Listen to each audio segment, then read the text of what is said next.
Hi there, I'm Mary Susie from Bead Me a Story. Today we're going to learn how to make a double row European 4-in-1, and this is the one we're going to be making today. This is what a European 4-in-1 single row bracelet looks like. So you see when we count the rows, we're just counting the metal jump rings that are in the center. So I do have a beginner video to show you how to make this pattern. And now today we're going to go forward and we're going to create an additional row to the outside of this. And this will show you how to add additional rows. You could make it 4 rows, 5 rows, 6 rows, as many rows as you want to once you learn this technique. And I'm just going to be doing stripes today. These are 18 gauge 3/16 jump rings that I'm using for this. And I'm using them along with our 7.25 millimeter jump rings. This one was done with square wire jump rings, and this is also 18 gauge 3/16, but it's done with the square wire, and you can see that gives it a little bit of a sparkly edge to it when you do it that way. And I just brought in one more to show you with the Americana colors. And so you can do almost anything with this. These two I've made with, this one has a random mix of jump ring colors. It's just black background. And this one, you can see that there is a pattern to the jump rings. So you can do all sorts of things with this, but for today, I just wanted to show you how to add that additional row so that you can go forward and make a little bit wider cuff with this. This is a stretchy bracelet, so it doesn't require a clasp, and this is waterproof, so it is safe to wear in the pool or in the ocean during summer or wherever you want to take it. You can condition the rubber if you want to, if it, if you're wearing it, actually if it's been sitting around a lot and you haven't worn it for a while, you may want to condition it. But otherwise, these will last a good long time and they're really comfortable to wear. So without further ado, let's go ahead and get started. Okay, so today we're going to be making a double row of European 4-in-1. I just want you to see the colors that we're going to be using. We've got aqua seafoam, pastel purple, and powder blue. And I am using seafoam jump rings, although these are from a dye lot that runs a little darker than the normal seafoam, and for these purposes, that's fine. You're gonna see some of the jump ring, but remember with shiny jump rings, they're gonna pick up the colors that are beside it. So we're going to, it's gonna blend into the aqua seafoam really nicely. Okay, so I'm starting my European 4-in-1. So I pick up 2 aqua seafoams and 2 pastel purples. And then I'm going to close this jump ring.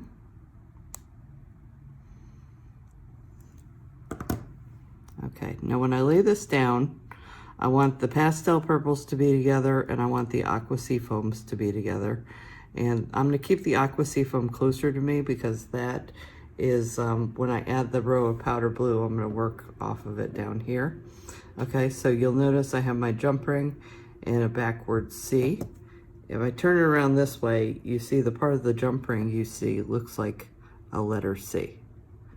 Whereas if I turn it back around here, you see it as a backwards C, okay? So make sure that it stays in this position the whole time, and that'll make everything a lot easier for you. And just to give you a refresher, there is a European 4-in-1 video that just shows you how to do a single row like we're doing here. But I just want to give you a refresher. So we're going to take our jump ring, we're going to grab it around 3 o'clock. We're going to pass the prong, the left prong, down into the aqua seafoam and back up out of the pastel purple. Okay, we're only passing through the 2 rubber O-rings that are to the far right. And then we're going to pick up a new aqua seafoam and a new pastel purple. And we're going to close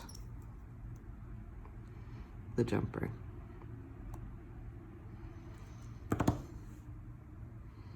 Okay, so I'll do that one more time, in that way. Okay, so we're going to pick up our jump ring at 3 o'clock. And notice how when I pick this up, I put my thumb down on top of it and I scoop it up from underneath I use my middle finger to support the work underneath and my thumb to press it down. So if I need to push these rings forward, I can with my thumb. I'm gonna pass down into the aqua seafoam, come back up out of the pastel purple. I'll pick up an aqua seafoam. I will pick up a pastel purple and close. Okay, now I just want to show you another simple way to do this. This technique comes in handy when you start wanting to make patterns with your different colors. Okay, so I have this little series. I've got, you know, basically 4 rows of this going here, 4 O-rings, only 3 jump rings. Okay, and you notice I've got a little grouping of 4 sitting here. So I'll just show you. I just took this and I went 2 aqua seafoams, 2 pastel purples. Okay, that's my 4 and my 1 jump ring in the center. And I close.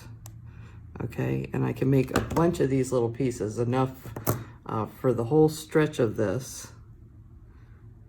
Okay, and I could just keep doing this and lay it out so I can kind of see my whole pattern emerging before me. So if I wanted to suddenly swap my colors around and put the aqua seafoam up top, I can do that by re-slanting these and placing those colors up at the top. Okay, but we're not doing that today. Today we're just I'm just trying to show you a double row, but I just wanted to show you that that's possible. And then this is also more of a speed method of European 4-in-1. So if you want to prep these little sets of 4-in-1s aside and you want to prep those ahead of time, you can. And then what you're going to do, this is just like we're starting a new row. I'm going to pass down through the aqua seafoam, come back up out of the pastel purple, and then I'm going to use my thumb, just like I would in the left hand. I'm going to use my thumb to press down and my index finger to help me grab that underneath. And I'm going to lay, let me get it closer to the camera. I'm going to lay the aqua seafoam, just the one on the left side, onto the bottom prong, and I'm going to lay the pastel purple on the left through the top prong, and I'm going to close. Okay, so by doing that, you see I just added 2 more rows of O-rings by adding that little group of 4. Okay, and I'll do that one more time just so you can see it. Okay, pick your jump ring up at 3 o'clock, pass down through the aqua seafoam, back up through the pastel purple. I'm supporting my work underneath me the whole time. And then I'm going to pick up this piece using my thumb, and I use my index finger underneath to support it. And then I'm putting the left O-ring onto the bottom prong and the left pastel purple O-ring onto the top prong. Okay, and close. Okay, so that's just another way to do it. Now I'm going to take a pause. I'm going to get this to the length that I want it to be, and I think that's going to be somewhere around 50 or 54 rows. When you are making a double thick European 4-in-1, it tends to cinch up the size of this, and you need just a few more rows than you would if you were making a single row bracelet. But not too much, just a few rows, and it should fit perfectly. So like I said, I'm going to pause here. I'm going to get this to length, and we're going to start working on the next row. Okay, so you can see we finished the first row to the length that it needs to be, and you can see this is stretchy. And just to refresh your memory, if we wanted to complete this at this point, then we would just grab our jump ring at 3 o'clock. We pass down through the aqua, back up through the pastel purple, and we would bring this starting end around, and we would make sure, see how these can fall down here? We would make sure that this is flat, and we would lay the aqua seafoam onto the bottom prong and the pastel purple onto the top prong. But in this case, we're gonna make another row, so we're not quite ready for that yet. So I am just going to flatten this out. And we're going to start with our some new jump rings. We're going to work off this aqua seafoam row, and we're going to add some powder blue to this. And I'm going to use the same color jump ring, although you can change that color. And what I'm going to do is I will pass through the first 2 rubber O-rings of that row. So 2 aqua seafoams, okay? And so we need a 4-in-1, so that's 1, 2. I'm going to add 2 powder blue O-rings, excuse me. And then we've got our jump ring in the center. So there's our 4-in-1. Okay, now we only do that to start the row. After this, we're going to only add just 1 rubber O-ring to each row. Okay, so just at the beginning. Okay, and we'll grab another jump ring. Now what we're going to do is we're going to go down into this powder blue ring. We're going to remain underneath this jump ring that's here. We're going to pass up through the 2nd aqua seafoam and the 3rd aqua seafoam. So that'll be a 3, and we'll add a 4th. Okay? Okay, so grab around 3 o'clock. I'm going to pass down through the powder blue, up through the 2nd and the 3rd aqua seafoam. Okay, and then we just need to add 1 out here. Okay, so that's all we're going to do for the whole rest of this row. And you see we're just making the row wider. We're making this a much thicker band. It's still going to be stretchy. Okay, pass down through the first powder blue on the right, up through now the 3rd and 4th aqua seafoam. Pick up a powder blue and close. Okay, I'll show you that just one more time. Then I'm going to pause and finish up this row, and then we will figure out how to finish this and make it continuous all the way around. Okay, pass down through 1 powder blue, up through the aqua seafoam that's just above it, and then the next aqua seafoam in a row. Pick up another rubber O-ring and close. Okay, and as you could have probably figured out by now, we could keep doing this. We could make this 4 rows wide, 5 rows, 6 rows. We can make this as thick as we want to by just keep adding rows this way. Okay, so I'm going to pause here, and then we'll come back and I'll show you how to finish this.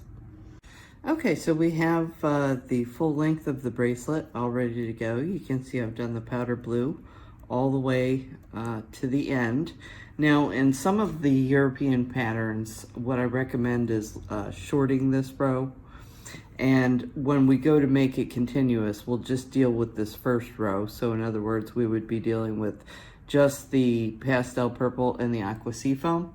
And we would be kind of ignoring this, and we would leave this a few rows back to fill it in later. But with European 4-in-1, this is a very straightforward pattern.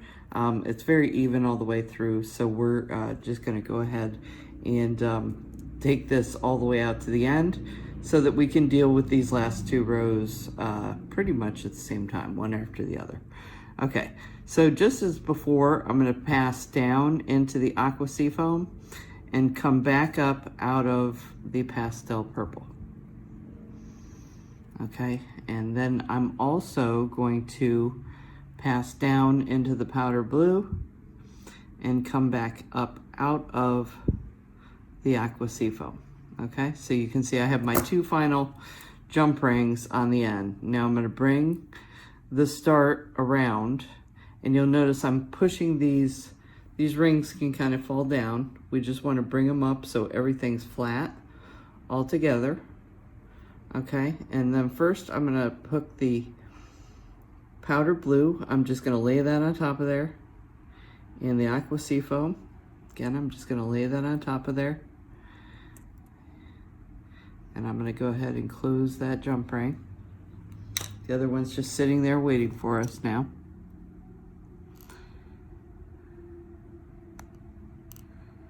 Okay, and now I'm going to feed this one into the pastel purple, and I'm going to flip this around. This is the hardest one to link. Okay, and I'm going to push that aqua seafoam onto there. Okay, and that's how we finish it. So we're just going to close this ring, and you will see that we have a continuous circle.